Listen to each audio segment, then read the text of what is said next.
naka tey jii li nekk ci làmmiñ yeeg grand place yeeg ñoom seen mooy déclaration de politique générale bu premier ministre bu Sénégal Mohamed Boun Dionne ki ñuy jàppale tey pour expliquer ñu tout ce qui est info mu ngi tudd Harouna Fall nag moo jiite yu bëri yu jëm ci wàllu xibaar ak it site internet bu groupe Futur Média di gfm.sn rédacteur en chef Harouna ñu ngi lay nuyu tey bëgg nañu nga indil ñu ay leeral jëm ci poñ bu njëkk bi ñuy laaj ci déclaration de politique générale bu premier ministre bu Sénégal di Mohamed Boun Dionne.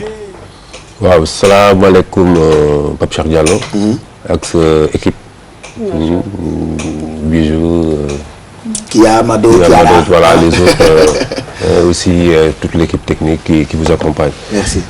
Tout d'abord c'est un grand honneur pour moi de venir aujourd'hui sur ce plateau. Comme invité de cette prestigieuse émission matinale. Merci. Voilà, bon, j'avoue que hier quand tu m'as appelé, c'est bon, pratiquement toute la nuit, je n'ai pas dormi parce que c'était pas facile de se réveiller à 7 heures. Je viens de me rendre compte que vraiment vous abattez un travail extraordinaire. Et ça, je tenais vraiment à vous le dire. C'est pas pour rien que Yeewu n'est que la meilleure matinale au Sénégal. Ouais. Et c'est les mêmes paroles que Barka. Ah ouais, oui, c'est pas facile. Quand du professionnel wax loolu quand même. mënuñu lu rafetlu ko. Alors tey déclaration de politique générale bu premier ministre bi yan leeral nga ci mën a indi pour ñun ñi nga xam ne ni ñoo di sénégalais sama classe gi nga xam ne bu ñu déggee tell rek ne damm na. waaw déclaration de politique générale bon mun naa ne bon en général Sénégal dañ koy ngandal jox ko benn dimension bu extraordinaire en réalité. Oui, en réalité c'est juste une tradition républicaine. Depuis la République française et tout, qui consiste à ce que quand on nomme un nouveau Premier ministre, quand il fait 3 mois d'exercice de fonction, qu'il vienne engager la responsabilité de son gouvernement devant l'Assemblée nationale. Il a fait plus de 3 mois moom. Oui, il a fait plus de 3 mois normalement. maa ngi naan déjà kenn xam ko kenn du ko gis muy wax Macky Sall. Oui, loolu c'est peut-être ça, c'est son style hein. C'est son style parce que bon à chaque premier ministre sa façon de faire. Bon depuis que Macky est là, c'est vrai qu'on a eu Abdou Mbaye qui avait sa façon de faire, Mimi Touré qui a été quand même le premier ministre vraiment politiquement le plus présent, qui était toujours au devant de la scène, qui prenait position pour défendre la politique du président. Mais lui c'est quelqu'un qui naturellement bien avant qu'il ne soit premier ministre, beaucoup de gens, même nous les journalistes, hein, on le connaissait pas trop, même si on l'a rencontré peut-être 1 ou 2 fois. Ok, donc aujourd'hui, il sera devant l'Assemblée nationale maintenant pour dérouler un peu le programme du gouvernement. Maintenant, dire à l'horizon 2017, ok, ce qui reste maintenant, qu'est-ce que le gouvernement compte faire dans chaque domaine, secteur par secteur. Maintenant, bon, à mon avis, on ne peut pas trop s'attendre à une nouveauté. Parce qu'aujourd'hui, on est à mi-mandat. Donc mi-mandat, 3 premiers ministres. Et puisque nous sommes dans une continuité de l'État, donc ce qui est sûr, on va s'attendre à ce que peut-être on peut réchauffer un peu ce que ses prédécesseurs avaient déjà projeté en termes de programme de gouvernement. D'accord. Alors ci déclaration de politique générale boobu noonu premier ministre moom lu muy wax li mu am lay wax wala li mu nar a liggéey lay wax. Non li mu nar a liggéey. Loolu lay wax voilà loolu la war a wax. D'accord. cela veut dire day na par exemple éducation dans le domaine de l'éducation fas nañu yéene def fii ak lii ak lii. Ok dans le domaine de l'agriculture. D'accord. Ok voici les moyens le président de la République d'ici 2015 lii ak lii la bëgg a def. D'accord. Donc maintenant ce que j'ai dit avant lui. Abdou Mbaye jaaral na fi. Donc moom am na lu mu jotoon kii. boo xoolee quand Mimi Touré faisait sa déclaration de politique générale. La critique qui revenait souvent c'était que elle a un peu repris la moitié de la première déclaration de politique générale du Premier ministre. Donc c'est pas en réalité une reprise, c'est une continuité. Mais si même si benn parti bi mënul am benn vraie rupture entre ministres yi fi nekk yëpp même si bu ne à chaque fois que mu am Premier ministre il faut mu def déclaration. Non, mais rupture, il n'y a pas de rupture, c'est une continuité. Donc c'est une logique. Par rapport à critique bi nit ci doon def naan que dafa eggali bu soo Abdoul Mbaye et que. Oui, mais ça c'est des critiques souvent qui viennent de l'opposition. Et puis c'est de bonne foi, hein. C'est de bonne guerre, j'allais dire. Donc bon, cela ne veut pas dire que bon, il ne va pas peut-être dans la pratique maintenant. Ok, parce que j'ai un feuille de route là. Maintenant premier ministre day ñëw déroulé feuille kii bi décliner vision du président de la République. Maintenant dans l'exécution maintenant, c'est ça que la différence pourra se faire sentir, soit dans la rapidité, dans l'efficacité, dans le contrôle. Ok, chaque Premier ministre son style dans la gestion. D'accord. Alors est-ce que am nga yaakaar ci Premier ministre bi? Mais am na yaakaar parce que moi naturellement je suis quelqu'un de très positif. Tant qu'il y a vie, il y a espoir. Ok, c'est vrai que bon entre Abdoul Mbaye et Mohamed John, bon quand même bon il y a des choses qui ont été faites. Ok, bon peut-être dans le débat on pourra peut-être développer un certain nombre de choses. D'accord. Donc on a quand même espoir que par rapport à un certain nombre de choses que bon il va faire plus que ses prédécesseurs. jeex na alors déclaration de politique générale bu premier ministre bu Sénégal assemblée nationale la koy amalee mën nañu ko tuddee grand oral dañu ko fàtte ci ay waxtu yu leer lu tolloog 100 minutes je pense pour majorité bi 155 minutes 55 minutes pour opposition beeg ñeneen ñi. waaw en réalité aussi fii traditionnellement déclaration de politique générale c'est comme benn campagne de charme la souvent du Premier ministre par rapport à l'opinion et par rapport à l'Assemblée nationale. Dosé, parce que bon, ça fait presque 10 ans que j'ai suivi pratiquement toutes les déclarations de politique générale depuis Idrissa Seck en 2003, 2004 bien sûr. Ok. Mimi Touré récemment peut-être aujourd'hui ce serait peut-être la première déclaration de politique générale que je vais pas peut-être assister directement pour des raisons peut-être professionnelles.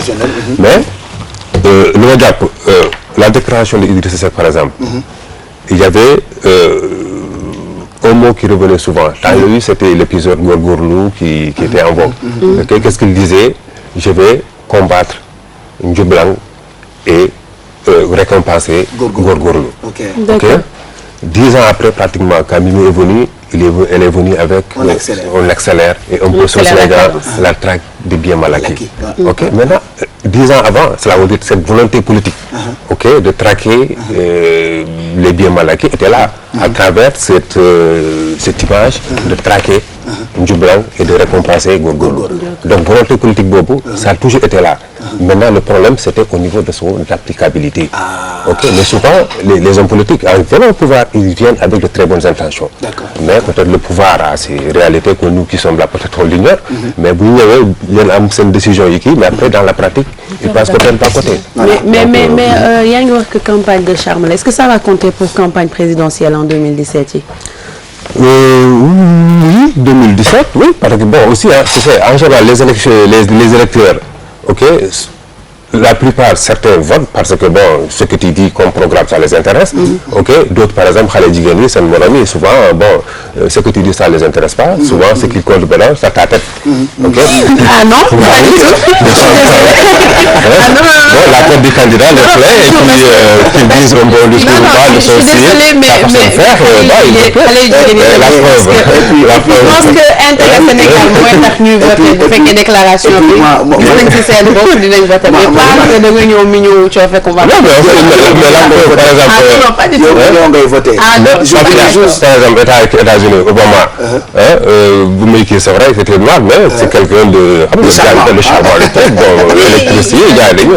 Il a ça et c'est un atout mais musuñu woon am président noir nit après aussi Mohamed Boun Dionne coof la aussi regardez-le il est pas mal il est pas mal comme premier ministre donc il y en a qui ne vont même pas écouter ok parce qu'il est juste beau de toute façon on l'attend di ngeen mën a suivre lay am ca hémicycle ba Assemblée nationale déclaration de politique générale bu premier ministre bu Sénégal. Autre chose qui a marqué l'actualité c'est un deuxième point on en a parlé ak Faty Dieng mu jëm ci keroog génnuk première dame bu Sénégal Marième Faye alors xam nga ñu ko tuumaal di association des jeunes marabouts citoyens moom nag keroog wax na et ba léegi tout le monde en parle. Arouna. Oui, Pape Cheikh je pense que point boobu aussi c'est très important. Et ça mérite qu'on def ci taxaw seetlu pour gën a expliquer nit ñi. Parce que en réalité c'est quoi la fondation Servir le Sénégal. Bon dans pratiquement toutes les grandes républiques il y a toujours des fondations de premières dames qui font dans le social et tout. Mais fii nii dafa am ay accusations yu graves ñu def ci fondation bi. Cela veut dire que il y a des pots de vin qu'on a reversés à la fondation pour pouvoir pour que les chefs de l'État fassent un peu de soit un peu souple, ouvre un peu nos trucs, l'environnement des affaires aux investisseurs marocains pour ñu mën a dugg Sénégal am ay investissement yi ñu fiy def. Ok, donc on a vu quand ces accusations kii maintenant on a vu par exemple au niveau le programme de action les cités au niveau de pompiers là, ce programme pratiquement ce sont les Marocains qui l'ont gagné. Donc maintenant man coïncidence boobu c'est la booy les jeunes marabouts, excusez-moi le terme, c'était même s'ils sont pas des xale yooyu la ñuy def accusation bi quelques jours après bon la première dame et la fondation BSM Bank du Maroc ils viennent pour signer voilà un protocole comme quoi que bon c'est à compter de la signature de ce protocole que cet argent dont on nous accusait d'avoir reçu en dessous de table sera officiellement versé. Ok. Après. Voilà, mais attends, voilà, après le truc. Mais maintenant quelque part la coïncidence elle est un peu trouble. Pourquoi booy wax nañu lii ok quelques jours après yéen ngeen ñëw signé cela veut dire quelque part ñu leen accusé. Boo seetlee faux peut-être ce qu'il disait peut-être pas à 100% faux. Faux, ok. Am na fu ñu ko teg. Am na fu ñu ko teg. Ok. Donc c'est ça ba maintenant le problème c'est voilà c'est des accusations et c'est très grave. Donc elle ne peut pas se limiter à dire de bàyyi naa leen ak yàlla. ok loolu dafa gëm yàlla waaw gëm yàlla moom ñun ñëpp gëm nañu yàlla. c'est un vrai Sénégalais. ok non mais loolu fii Sénégal bu ñu la accusé ce que tu dis moo bàyyi naa leen ak yàlla garaaw. waaw mais loolu à la fin bon c'est vrai ñun ñëpp bu ñu duggee ci domaine yàlla du ñu mun a avancer mais le problème c'est quoi accusation là c'est des accusations. pour laver son erreur je crois que la première de ce maintenant si tu m'accuses je te demande je porte plainte contre toi pour te éclaircir. ok tu amènes les preuves de ton kii. parce que léegi dina ko topp et puis ça risque aussi de suivre son mari qui est président de la République. Bon maintenant keroog def na une conférence de presse maintenant après il a donné sa réaction ok bon maintenant il y a eu beaucoup de polémiques sur sa façon de parler le truc la gestuelle la com de façon générale. Bon maintenant man sur ce plan foofu duma ko blâmer. Comme tu l'as dit c'est une bonne Sénégalaise. ah oui Sénégalaise ba mu neex man moom laa faral. waaw bëgg naa première dame bu yëkkati ay baaraam di rege ju tagal gàddu fot yooyu laa bëgg ci première dame non mais en plus bu ñu namoon première dame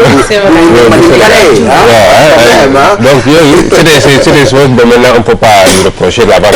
Maintenant le problème c'est quoi c'est que son service de communication. Ok, ce qui devait gérer cette communication. Moi, j'avoue, quand on m'a appelé pour dire que il y a la signature de trucs, bon, pour moi, c'était peut-être la représentante de la fondation qui sera là. Parce que j'étais sûr que quand elle sera là, les journalistes ne vont pas la rater. Ok, parce que bon. Non, mais ça, c'est. Ils vont pas la rater. Donc maintenant, est-ce que nous que sur le plan de la communication, sera là où nous pouvons ignorer stable Bob, les journalistes vont réagir. Est-ce qu'ils l'ont préparé? bi nga laajee par rapport ak lii voici loo war a waxee te booy wax voici un peu la façon gestuelle bi ak kii ok voilà donc à la limite je me dis que peut-être les gens l'ont envoyé en pâture. da ngeen bëggoon wax ni elle n'avait pas de tenue quand elle parlait wala. oui mais man bon tegu ko ci yoon ci waxin wi wala. waaw mais ci waxin bii la. ok parce que y a beaucoup d'autres spécialistes de la communication. qui ont analysé ce truc voilà qui l'ont dit. ok bon nous ce qui nous intéresse plus c'est un peu l'aspect information parce qu'on est des journalistes. ok mais maintenant le débat sur le truc de la com ça aussi on le suit. c'est un autre débat aussi. Un autre débat mais maintenant si leur client entre guillemets n'était pas ok sur le plan marketing communicationnel vraiment vendable. ok maintenant les préposés à la communication ils auraient pu ok être devant la presse maintenant expliquer apporter les éclaircissements par rapport à ce point. Voilà. Mais en la laissant comme ça finalement c'est un effet contraire qui se passe. Voilà. Après mooy loolu comme li voilà. d'accord mu ngoog donc coow loolu jeudi bi la passé la amoon bi nga xamee ni première dame bu Sénégal wax na on va finir ak li ñu waxtaane démb ba tey ñu koy waxtaane ci wàllu actualité mi marche PDS bi normalement ñoom ñu ngi ko prévoir c'est toujours maintenu. Oui, c'est toujours maintenu. Bon, ils n'ont pas changé, hein, même si le président de la République a annoncé, je crois, dimanche, hein, devant la table de la presse. Moi, c'est qui bobu là, où voilà, d'ailleurs bobu, il y avait voilà beaucoup de patrons de presse là qui sont allés écouter le président, qui a fait passer un certain nombre de messages. Mais moi, je pense que Sénégal, on ne devait même pas être là à discuter sur des autorisations de marche ou pas. Ça vraiment, moi, quand j'entends ça, voilà, non, ça vraiment, ça me sidère, je suis sidéré. Non, on peut pas. En 2014, mais l'opposition, ils veulent manifester. Mais d'après ses propos, quand il a parlé et que j'ai regardé, lui, il n'était pas contre, mais il demandait à ce que peut-être que la marche soit effectuée après pour permettre quand même la stabilité pour nit yi war a ñëw par rapport à la Oui, mais attends, mais c'est pourquoi? C'est pour la francophonie. Ok, mais la francophonie, ben, c'est un événement à part. Et puis cette manifestation aura lieu peut-être une semaine avant la francophonie. Et puis cette exception sénégalaise qu'on crie sur tous les toits du monde, moi, à mon avis, ce serait une occasion pour le Sénégal de le faire. Faire gars yi marche. Le combien? Le 21. Le 20. ñoom ñëpp. Ok, autour du président Macky Sall, avec Abdou Diouf, Abdoulaye Wade sur la même table. Maintenant, et puis Sénégal jëm ci discuter quoi. Donc tu es plus pour que marche bi am que mu bañ a am pour dëggal démocratie. Important. Tu vas dans les pays développés, par exemple tu vas aux États-Unis. Mais foofu nit mënul xalaat que ni bon on peut t'introduire. Et parfois c'est quand il y a les grandes manifestations. C'est les grandes manifestations. Récemment le sommet des chefs d'État au mois d'août, mais il y avait des manifestations devant la Maison Blanche. Aujourd'hui mais boo demee kii buntu Maison Blanche. J'ai eu la chance de faire partie d'un programme de formation de journalistes en 2012, piloté par le département d'État américain. Mais ok, mais là-bas, on a visité un certain nombre de choses. Mais il y a un fait qui m'a marqué. Tu vas devant la Maison Blanche, tu trouves une dame qui est là-bas pendant, ça fait presque 30 ans ou plus qu'elle est là-bas. Maintenant, elle commence à avoir 80 quelques ans. C'était pourquoi? Elle était là depuis pour manifester contre certaines politiques des États-Unis, depuis tous les présidents. Ok, donc c'est ça, c'est un droit le plus absolu. Pas les mingini, tant mingini, les dafa màgget. Ok, finalement ñu tu fais nekk 24 heures sur 24. Maintenant doomam yi ak sëtam yi ñoom ñoo ñëw. àggali combat bi depuis. Donc pour vous dire, la liberté n'a pas de prix. Voilà, donc dans un pays démocrate comme le Sénégal, tere fi marche moom luy tey xel la marche PDS bi ñoom ñu ngi ko prévoir donc le 21 novembre en tout cas comme on dit tous les matins dinañu topp xibaar boobule ba mu gën a leer ci bopp yi ñu ngi lay gërëm bu baax Arouna Fall. Je rappelle que mën nañ la fekk ci gfm.sn. Il faut rappeler que mooy site internet actuellement, j'ose le dire, gën a crédible ci wàllu xibaar. fi ñu toll te. Ah bah oui, bah oui. Merci. T'appartient, n'est-ce pas? Le parquet t'appartient. Je voulais juste peut-être pour terminer, remercier mon directeur Charles Faye. Charles Faye. Qui quand même depuis le début de ce site, il est en train d'abattre un travail extraordinaire. Parce que tu sais, fii ci Sénégal, le plus souvent, pour samp benn affaire tabax, c'est pas facile de trouver les gens qui sont prêts à aller à l'aventure. Ok, Sénégalais lu ñu xam mooy affaire bi teg na kii na. bu paree ñu jël le pare gars yi ñëw bëgg ñëw profité lu sotti am borom comme on dit. Donc vraiment c'est quelqu'un qui avec toute l'équipe est en train de travailler d'abattre un travail extraordinaire. Et maa ngi profité ci plateau bi de ko remercier, de remercier aussi moi mon équipe personnelle, les gens qui sont avec qui je travaille. Sa rédaction. C'est ma rédaction. Une mention spéciale à Ndiol, qui est le photographe. Pour aussi tout le public maintenant et tous les autres quoi. Voilà. Merci beaucoup Arouna Fall, rédacteur en chef du portail de notre groupe de com muy gfm.sn. am leen habitude di ko yër bu ngeen ko yëree di ngeen tàggoo ak kumpa ci lépp loo xam ne ay xibaar la. D'ailleurs tey déclaration de politique générale bu premier ministre bi di ngeen ci mën a am ay xibaar détail par détail bu ngeen ko jàppee ci gfm.sn. Merci Faty Dieng yaa ngi taxaw